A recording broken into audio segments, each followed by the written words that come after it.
سورة النمل بسم اللہ الرحمن الرحیم شروع اللہ کا نام لے کر جو بڑا مہربان نہایت رحم والا ہے۔ طاسین، یہ قرآن یعنی کتاب روشن کی آیتیں ہیں، مومنوں کے لیے ہدایت اور بشارت ہے، وہ جو نماز پڑھتے اور زکوٰۃ دیتے ہیں اور وہ آخرت کا بھی یقین رکھتے ہیں۔ جو لوگ آخرت پر ایمان نہیں رکھتے ہم نے ان کے اعمال ان کے لیے آراستہ کر دیے ہیں تو وہ بھٹکتے پھر رہے ہیں۔ یہی لوگ ہیں جن کے لیے برا عذاب ہے اور وہ آخرت میں بھی بہت نقصان اٹھانے والے ہیں۔ اور تم کو یہ قرآن اس حکیم و علیم کی طرف سے عطا کیا جاتا ہے۔ جب موسیٰ نے اپنے گھر والوں سے کہا کہ میں نے آگ دیکھی ہے، میں وہاں سے رستے کا پتہ لاتا ہوں یا کوئی شعلہ یعنی ایک انگارہ تمہارے پاس لاتا ہوں تاکہ تم آگ تاپو۔ جب موسیٰ اس کے پاس آئے تو ندا آئی کہ وہ جو آگ میں تجلی دکھاتا ہے بابرکت ہے اور وہ جو آگ کے ارد گرد ہے، اور اللہ جو تمام عالم کا پروردگار ہے پاک ہے۔ اے موسیٰ، میں اللہ ہوں، عزت والا، حکمت والا، اور اپنی لاٹھی ڈال دو۔ سو جب اسے دیکھا تو اس طرح حرکت کر رہی تھی گویا سانپ ہے، تو پیٹ پھیر کر بھاگے اور پیچھے مڑ کر نہ دیکھا۔ فرمایا اے موسیٰ ڈرو مت، میرے پاس پیغمبر ڈرا نہیں کرتے۔ ہاں، جس نے ظلم کیا پھر برائی کے بعد اسے نیکی سے بدل دیا تو میں بخشنے والا مہربان ہوں۔ اور اپنا ہاتھ اپنے گریبان میں ڈالو، بے عیب سفید و روشن نکلے گا۔ ان دو معجزوں کے ساتھ جو 9 معجزوں میں داخل ہیں فرعون اور اس کی قوم کے پاس جاؤ کہ وہ بدکردار لوگ ہیں۔ پھر جب ان کے پاس ہماری روشن نشانیاں پہنچیں تو کہنے لگے یہ کھلا جادو ہے، اور بے انصافی اور غرور سے ان کو ماننے سے انکار کیا، جبکہ ان کے دل ان کو مان چکے تھے۔ سو دیکھ لو کہ فساد کرنے والوں کا انجام کیسا ہوا۔ اور ہم نے داؤد اور سلیمان کو علم بخشا، اور انہوں نے کہا کہ اللہ کا شکر ہے جس نے ہمیں اپنے بہت سے مومن بندوں پر فضیلت دی۔ اور سلیمان داؤد کے قائم مقام ہوئے اور کہنے لگے کہ لوگوں، ہمیں اللہ کی طرف سے پرندوں کی بولی سکھائی گئی ہے اور ہر چیز عنایت فرمائی گئی ہے، بے شک یہ اس کا خاص فضل ہے۔ اور سلیمان کے لیے جنوں اور انسانوں اور پرندوں کے لشکر جمع کیے گئے اور پھر ان کی جماعتیں بنائی گئیں، یہاں تک کہ جب چیونٹیوں کے میدان میں پہنچے تو ایک چیونٹی نے کہا کہ چیونٹیوں اپنے اپنے بلوں میں داخل ہو جاؤ، ایسا نہ ہو کہ سلیمان اور اس کے لشکر تم کو کچل ڈالیں اور ان کو خبر بھی نہ ہو۔ تو وہ اس کی بات سے ہنس پڑے اور کہنے لگے کہ اے پروردگار، مجھے توفیق عنایت کر کہ جو احسان تو نے مجھ پر اور میرے ماں باپ پر کیے ہیں ان کا شکر کروں اور ایسے نیک کام کروں کہ تو ان سے خوش ہو جائے، اور مجھے اپنی رحمت سے اپنے نیک بندوں میں داخل فرما۔ اور جب انہوں نے پرندوں کا جائزہ لیا تو کہنے لگے کیا سبب ہے مجھے ہدہد نظر نہیں آتا، کیا کہیں غائب ہو گیا ہے؟ میں اسے سخت سزا دوں گا یا ذبح کر ڈالوں گا یا میرے سامنے اپنی بے قصوری کی واضح دلیل پیش کرے۔ ابھی تھوڑی دیر ہوئی تھی کہ ہدہد آ موجود ہوا اور کہنے لگا کہ مجھے ایک ایسی چیز معلوم ہوئی ہے جس کی آپ کو خبر نہیں، اور میں آپ کے پاس ملک سبا سے ایک یقینی خبر لے کر آیا ہوں۔ میں نے ایک عورت دیکھی کہ ان لوگوں پر حکومت کرتی ہے اور ہر چیز اسے میسر ہے، اور اس کا ایک شاندار تخت ہے۔ میں نے دیکھا کہ وہ اور اس کی قوم اللہ کو چھوڑ کر آفتاب کو سجدہ کرتے ہیں، اور شیطان نے ان کے اعمال انہیں آراستہ کر دکھائے ہیں اور ان کو رستے سے روک رکھا ہے، پس وہ رستے پر نہیں آتے اور نہیں سمجھتے ہیں کہ اللہ کو جو آسمانوں اور زمین میں چھپی چیزوں کو ظاہر کر دیتا اور تمہارے پوشیدہ اور ظاہر اعمال کو جانتا ہے، کیوں سجدہ نہ کریں؟ اللہ کے سوا کوئی عبادت کے لائق نہیں، وہی عرش عظیم کا مالک ہے۔ چونکہ آیت سجدہ تلاوت کی گئی ہے لہذا سامعین پر سجدہ واجب ہے۔ سلیمان نے کہا اچھا، ہم دیکھیں گے تو نے سچ کہا ہے یا تو جھوٹا ہے۔ یہ میرا خط لے جا اور اسے ان کی طرف ڈال دے، پھر ان کے پاس سے ہٹ جانا اور دیکھنا کہ وہ کیا جواب دیتی ہیں۔ ملکہ نے کہا کہ دربار والوں، مجھ تک ایک نامہ گرامی پہنچایا گیا ہے، وہ سلیمان کی طرف سے ہے، اور مضمون یہ ہے کہ شروع اللہ کا نام لے کر جو بڑا مہربان نہایت رحم والا ہے، بعد اس کے یہ کہ مجھ سے سرکشی نہ کرو اور مطیع و فرمانبردار ہو کر میرے پاس چلے آؤ۔ خط سنا کر کہنے لگی کہ اے اہل دربار، میرے اس معاملے میں مجھے مشورہ دو، جب تک کہ تم حاضر نہ ہو اور صلاح نہ دو میں کسی کام کا فیصلہ نہیں کیا کرتی۔ وہ بولے کہ ہم بڑے زوراور اور سخت جنگجو ہیں، اور حکم آپ کے اختیار میں ہے، تو جو حکم دیجیے گا اس کے انجام پر نظر کر لیجیے گا۔ اس نے کہا کہ بادشاہ جب کسی شہر میں داخل ہوتے ہیں تو اس کو تباہ کر دیتے ہیں اور وہاں کے عزت والوں کو ذلیل کر دیا کرتے ہیں، اور اسی طرح یہ بھی کریں گے، اور میں ان کی طرف کچھ تحفہ بھیجتی ہوں اور دیکھتی ہوں کہ قاصد کیا جواب لاتے ہیں۔ پس جب قاصد سلیمان کے پاس پہنچا تو سلیمان نے کہا، کیا تم مجھے مال سے مدد دینا چاہتے ہو؟ سو جو کچھ اللہ نے مجھے عطا فرمایا ہے وہ اس سے کہیں بہتر ہے جو تمہیں دیا ہے۔ حقیقت یہ ہے کہ اپنے تحفے سے تم ہی خوش ہوتے ہوگے۔ ان کے پاس واپس جاؤ، اب ہم ان پر ایسے لشکر لے کر حملہ کریں گے جن کے مقابلے کی ان میں طاقت نہ ہوگی، اور ان کو وہاں سے بے عزت کر کے نکال دیں گے اور وہ ذلیل ہوں گے۔ سلیمان نے کہا کہ اے دربار والو، کوئی تم میں ایسا ہے کہ قبل اس کے کہ وہ لوگ فرما بردار ہو کر ہمارے پاس آئیں ملکہ کا تخت میرے پاس لے آئے؟ جنات میں سے ایک قوی ہیکل جن نے کہا کہ قبل اس کے کہ آپ اپنی جگہ سے اٹھیں میں اس کو آپ کے پاس لا حاضر کرتا ہوں، اور مجھے اس پر قدرت بھی حاصل ہے اور امانت دار بھی ہوں۔ ایک شخص جس کو کتاب الہی کا علم تھا کہنے لگا کہ میں آپ کی آنکھ کے جھپکنے سے پہلے پہلے اسے آپ کے پاس حاضر کیے دیتا ہوں۔ جب سلیمان نے تخت کو اپنے پاس رکھا ہوا دیکھا تو کہا کہ یہ میرے پروردگار کا فضل ہے تاکہ مجھے آزمائے کہ میں شکر کرتا ہوں یا کفران نعمت کرتا ہوں، اور جو شکر کرتا ہے تو اپنے ہی فائدے کے لیے شکر کرتا ہے، اور جو ناشکری کرتا ہے تو میرا پروردگار بے نیاز ہے، کرم کرنے والا ہے۔ سلیمان نے کہا کہ ملکہ کے امتحان عقل کے لیے اس کے تخت کی صورت بدل دو، دیکھیں کہ وہ سوج رکھتی ہے یا ان لوگوں میں سے ہے جو سوج نہیں رکھتے۔ پھر جب وہ آ پہنچی تو پوچھا گیا کہ کیا آپ کا تخت بھی اسی طرح کا ہے؟ اس نے کہا کہ یہ تو گویا ہو بہو وہی ہے، اور ہم کو اس سے پہلے ہی سلیمان کی عظمت و شان کا علم ہو گیا تھا، اور ہم فرما بردار ہیں۔ اور وہ جو اللہ کے سوا دوسروں کی پرستش کرتی تھی، سلیمان نے اس کو اس سے منع کیا کہ وہ کافروں میں سے تھی۔ اس کے بعد اس سے کہا گیا کہ محل میں چلیے۔ جب اس نے اس کے فرش کو دیکھا تو اسے پانی کا حوض سمجھا اور کپڑا اٹھا کر اپنی پنڈلیاں کھول دی۔ سلیمان نے کہا، یہ ایسا محل ہے جس کے نیچے بھی شیشے جڑے ہوئے ہیں۔ وہ بول اٹھی کہ پروردگار، میں اپنے آپ پر ظلم کرتی رہی تھی، اور اب میں سلیمان کے ساتھ اللہ رب العالمین پر ایمان لاتی ہوں۔ اور ہم نے سمود کی طرف ان کے بھائی صالح کو بھیجا کہ اللہ کی عبادت کرو، تو وہ دو فریق ہو کر آپس میں جھگڑنے لگے۔ صالح نے کہا کہ اے قوم، تم بھلائی سے پہلے برائی کے لیے کیوں جلدی کرتے ہو، اور اللہ سے بخشش کیوں نہیں مانگتے تاکہ تم پر رحم کیا جائے؟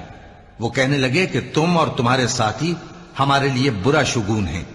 صالح نے کہا کہ تمہاری بدشگونی اللہ کے پاس ہے، بلکہ تم ایسے لوگ ہو جن کی آزمائش کی جاتی ہے۔ اور شہر میں 9 شخص تھے جو ملک میں فساد کیا کرتے تھے اور اصلاح سے کام نہیں لیتے تھے۔ کہنے لگے کہ اللہ کی قسم کھاؤ کہ ہم رات کو اس پر اور اس کے گھر والوں پر شبخون ماریں گے، پھر اس کے وارثوں سے کہہ دیں گے کہ ہم تو اس کے گھر والوں کے موقع ہلاکت پر تھے ہی نہیں، اور ہم سچ کہتے ہیں۔ اور وہ ایک چال چلے، اور ہم نے بھی ایک تدبیر کی اور ان کو کچھ خبر نہ ہوئی، تو دیکھ لو کہ ان کی چال کا انجام کیسا ہوا۔ ہم نے ان کو اور ان کی قوم سب کو ہلاک کر ڈالا، اب ان کے یہ گھر ان کے ظلم کے سبب تلپٹ پڑے ہیں۔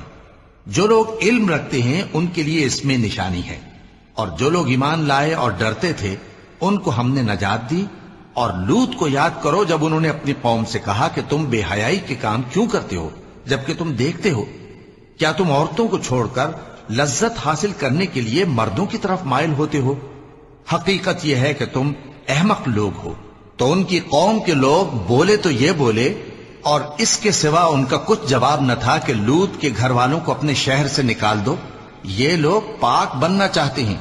تو ہم نے ان کو اور ان کے گھر والوں کو نجات دی، مگر ان کی بیوی کہ اس کی نسبت ہم نے مقرر کر رکھا تھا کہ وہ پیچھے رہنے والوں میں ہوگی۔ اور ہم نے ان پر مے برسایا، سو جو مے ان لوگوں پر برسا جن کو متنبع کر دیا گیا تھا برا تھا۔ کہہ دو کہ سب تعریف اللہ ہی کے لیے ہے اور اس کے ان بندوں پر سلام ہے جس کو اس نے منتخب فرمایا، بھلا اللہ بہتر ہے یا وہ جن کو یہ اس کا شریک بناتے ہیں؟ بھلا کس نے آسمانوں اور زمین کو پیدا کیا اور کس نے تمہارے لیے آسمان سے پانی برسایا؟ پھر ہم نے اس سے سرسبز باغ اگائے، تمہارا کام تو نہ تھا کہ تم ان کے درختوں کو اگاتے؟ تو کیا اللہ کے ساتھ کوئی اور بھی معبود ہے؟ ہرگز نہیں، بلکہ یہ لوگ رستے سے الگ ہو رہے ہیں۔ بھلا کس نے زمین کو قرارگاہ بنایا اور اس کے بیچ نہریں بنائیں اور اس کے لیے پہاڑ بنائے، اور کس نے دو دریاؤں کے بیچ اوٹ بنائی؟ یہ سب کچھ اللہ نے بنایا، تو کیا اللہ کے ساتھ کوئی اور معبود بھی ہے؟ ہرگز نہیں، بلکہ ان میں اکثر علم نہیں رکھتے۔ بھلا کون بے قرار کی التجا قبول کرتا ہے جب وہ اس سے دعا کرتا ہے، اور کون اس کی تکلیف کو دور کرتا ہے، اور کون تم کو زمین میں اگلوں کا جانشین بناتا ہے؟ یہ سب کچھ اللہ کرتا ہے، تو کیا اللہ کے ساتھ کوئی اور معبود بھی ہے؟ ہرگز نہیں، مگر تم بہت کم غور کرتے ہو۔ بھلا کون تم کو جنگل اور دریا کے اندھیروں میں رستہ بتاتا، اور کون ہواؤں کو اپنی رحمت کے آگے خوشخبری بنا کر بھیجتا ہے؟ یہ سب کچھ اللہ کرتا ہے، تو کیا اللہ کے ساتھ کوئی اور معبود بھی ہے؟ ہرگز نہیں۔ یہ لوگ جو شرک کرتے ہیں اللہ کی شان اس سے بلند ہے۔ بھلا کون خلقت کو پہلی بار پیدا کرتا پھر اس کو دوبارہ پیدا کرے گا؟ اور کون تم کو آسمان اور زمین سے رزق دیتا ہے؟ یہ سب کچھ اللہ کرتا ہے، تو کیا اللہ کے ساتھ کوئی اور معبود بھی ہے؟ ہرگز نہیں۔ کہہ دو کہ مشرکو، اگر تم سچے ہو تو دلیل پیش کرو۔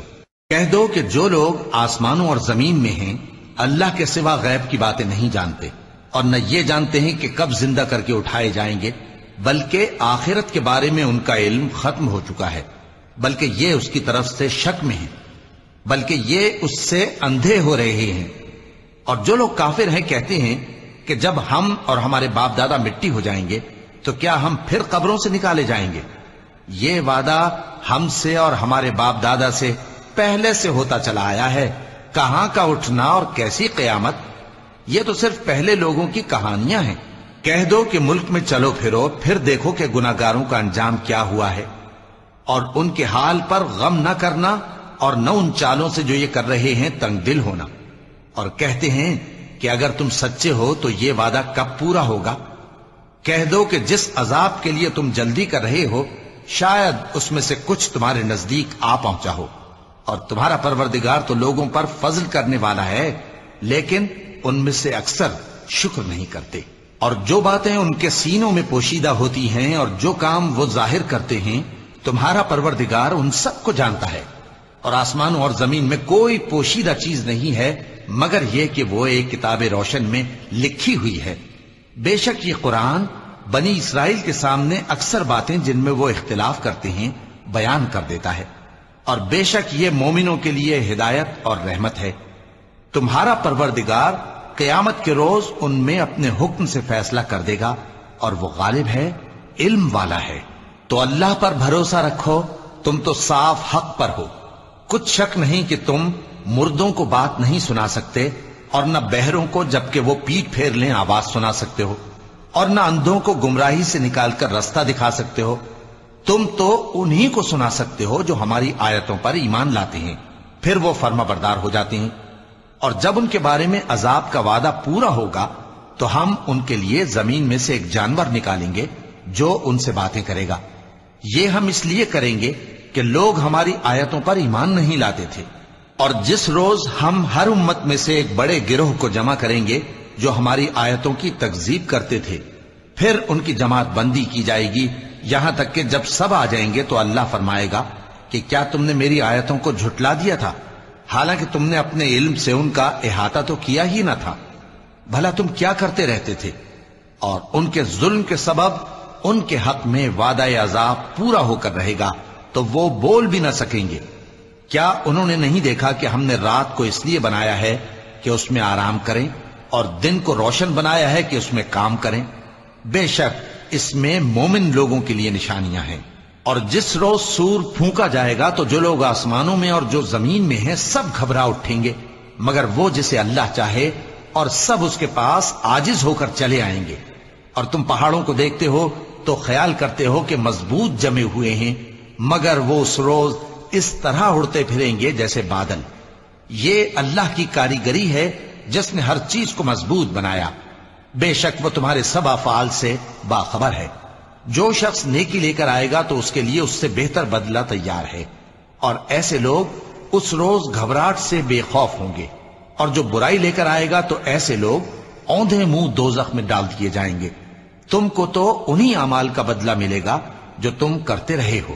کہہ دو مجھ کو یہی ارشاد ہوا ہے کہ اس شہر مکہ کے مالک کی عبادت کروں جس نے اس کو محترم بنایا ہے، اور ہر چیز اسی کی ہے، اور مجھے یہ بھی حکم ہوا ہے کہ میں فرما بردار رہوں، اور یہ بھی کہ قرآن پڑھا کروں۔ اب جو شخص راہ راست اختیار کرتا ہے تو اپنے ہی فائدے کے لیے اختیار کرتا ہے، اور جو گمراہ رہتا ہے تو کہہ دو کہ میں تو صرف خبردار کرنے والا ہوں۔ اور کہو کہ اللہ کا شکر ہے، وہ تم کو عنقریب اپنی نشانیاں دکھائے گا تو تم ان کو پہچان لو گے، اور جو کام تم کرتے ہو تمہارا پروردگار ان سے بے خبر نہیں ہے۔ صدق اللہ العظیم۔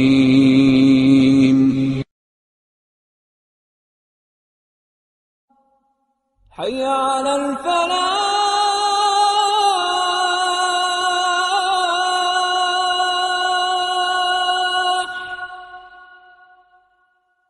حی علی الفلاح۔